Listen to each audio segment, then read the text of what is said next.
Hello guys and welcome to a new video, and today's a pretty big one. The Monk, or specifically Mistweaver Monk talents have been revealed, and honestly I had heaps of fun trying out the new build, trying out Mistweaver Monk with the new talents and things like that. And honestly I haven't had this much fun in alpha in relatively long time, and I'm really excited. I'm really excited to let you know the possible builds. And again, this is my Mistweaver Monk right now. You can see the different talent builds. You can be level 70. I'm not saying this is going to be the best talent build. I'm not tier crafting here because everything and anything can change at this point. But I think it's important to see where Blizzard is trying to push Mistweaver Monk. Important to see the synergies that are merging. And there are certain synergies. There's a lot of things that are coming back from BFA, from Shadowlands. We're going to start off with the class tree. And there's only one thing in here that is absolutely groundbreaking. It might not seem too big, but Vivify is now an instant cast, and believe me, this little change to Vivify has made huge impact.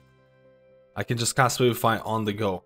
All of a sudden, I think Blizzard actually looked at melee healers. They looked at Paladin, they looked at Paladin in Shadowlands. There's a lot of instant cast, and they looked at the Mistweaver Monk and they were like, hard casting abilities when you're a melee, when you have all these instant cast abilities, disrupts the flow of a melee healer. And making Vivify instant cast all of a sudden makes it so much less clunky than it is in Shadowlands. I actually didn't know how clunky Mistweaver was until they introduced this instant cast Vivify. I'm not sure if this is going to make it live. I hope it does, because it was just so fun doing dungeons. All of a sudden the only things that I'm hard casting is Essence Font, and maybe if the tank needs healing, I'll go into Soothing Mist, Enveloping Mist and try to heal them up. But outside of that, I'm basically just doing my melee rotation, and if someone needs healing, I'm going to instant cast Vivify, and that's going to splash heal onto Renewing Mist targets, which is still here in Dragonflight. Outside of that, in terms of the class tree, you'll probably notice that a lot of the things here are to do with damage reduction. Like for example, you can have Diffuse Magic, Dampen Harm, and Fortifying Brew all at the same time. Now, Fortifying Brew has a cooldown of 6 minutes. So don't get too excited. I'm not sure how this is going to work. Why is it so long? But either way, there's a lot of defensive and mobility traits that you can pick up. You can, like, there's so much mobility and there's so much defensives here. It's kind of insane. The only thing, again, there's some things that are not finished yet. I end up picking up Summon Jade Serpent statue at the end here because it's probably the only thing that actually improves your HPS.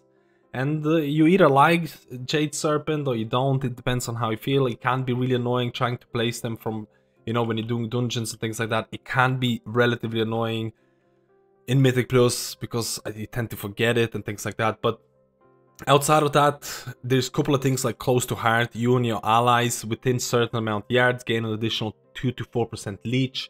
And in the same way here, you have Generous Pour, which does the same thing but for avoidance. I'm not sure what the yard did, what the exact distance is, but these are some of the things that could potentially be, you know, again, some increases to your raid and things like that. But outside of that, there's not a huge things happening in class 3. You do have an interrupt, so the only interrupt healer, or the healer that doesn't have an interrupt, is a priest, which is kind of interesting if you ask me.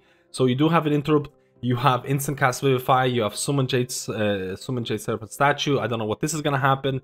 You have Summon Black Ox statue as well. Now let's talk about the build that I wanted to use in Mythic Plus Dungeons. Just my first impressions. I went with the melee build. You can see here Phalanx Stomp is making a comeback, and honestly I'm a big sucker for Phalanx Stomp. I think it's an ability that was so misused in Shadowlands. I thought it had so much potential. Visually it is insanely pleasing. It does have a lot of situational kind of disadvantages. You need to make sure that you play on it, use your abilities on it, because otherwise if the tank is kind of kiting all the mobs away from it, or if you're in raid environment and everyone's kind of like not stacked and they have to move, Phalanx Stomp loses a lot of value. But regardless of that, it is a fun ability and it's an engaging ability. A lot of people might be like, hey MadSkillz, what about Fallen Order not making a comeback in terms of the talent trees?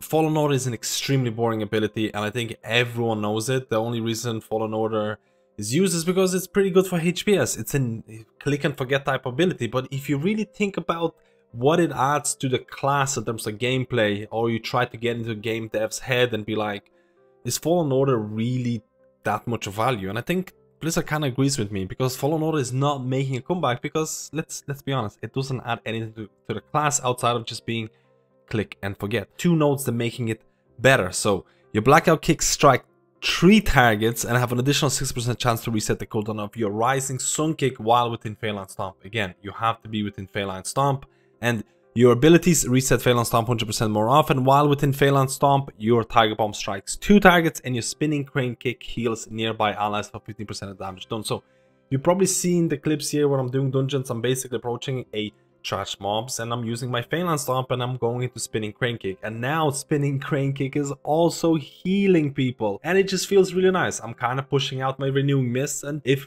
there's going to be AoE raid-wide damage, I'm just going to use my instant Vivifies that are also going to splash heal. You can see the combo here. The fact that instant cast Vivifies exist and Phalanx Stomp adds this kind of melee DPS playstyle. I'm just really excited, if I'm being honest. Now, if you're not a huge fan of Phalanx Stomp or want to go other builds, I'm sure there's going to be a lot of builds available. Again, these are first impressions.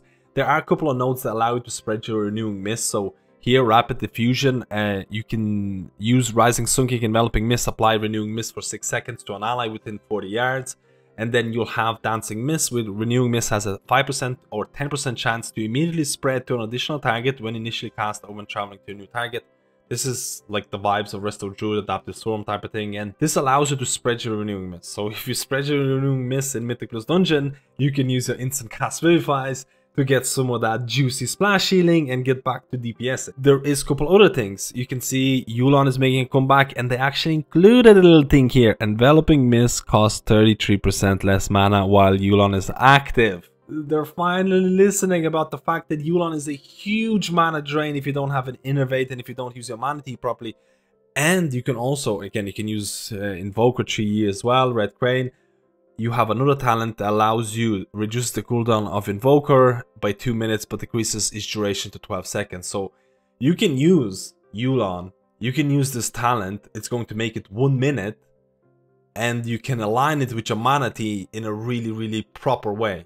You can use a Mana Tea every time you use an Invoker or a Red Crane and all. Oh, well, you won't need it for a Red Crane. Red Crane is usually something that you use in something like Mythic Plus situations or when you need to save mana, and Yulon was something that you can burn through. But now you have an option, and this is what people were asking for. This is something that is positive changes. Another thing that is kind of like it is Zen Pulse. So it triggers Zen Pulse around an ally, deals a certain amount of damage to all enemies within 8 yards of the target. The ally is healed for a specific amount per enemy damaged. You cannot use this ability if you don't have enemies around you.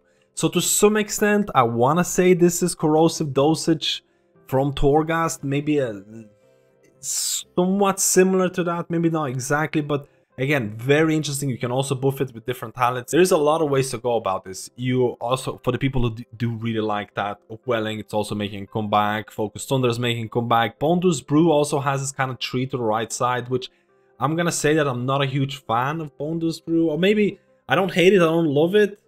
But if there's going to be built around it, I'm not going to be overly against it. I also wanted to ask you about your opinions about Ancient Teachers of Monastery. The fact that after casting Essence Font, the fact that it's only proccing after you use your Essence Font, should that be changed or should it be altered in some way? Because I can see where certain people are coming from. The fact that you want to Fist Weave and there's not a lot of damage out there, but you're almost forced into using Essence Font because only then you can do your fist weaving properly. Should that be changed? I'm not 100%. I think it should, but I don't hate Ancient Teachings. I like this combo right now that I'm doing, and you can see in the dungeon footage, I'm having a blast. Instant cast Vivifies, Phalanx Stomp. I always love Phalanx Stomp, and there is a couple other builds that I should mention. So we did look at Summon Jade Serpent statue, and you can go, and again, you either hate it, love it type of thing. There's a couple of things here where Soothing Mist heals a second injured ally within 15 yards for 50% of the amount healed.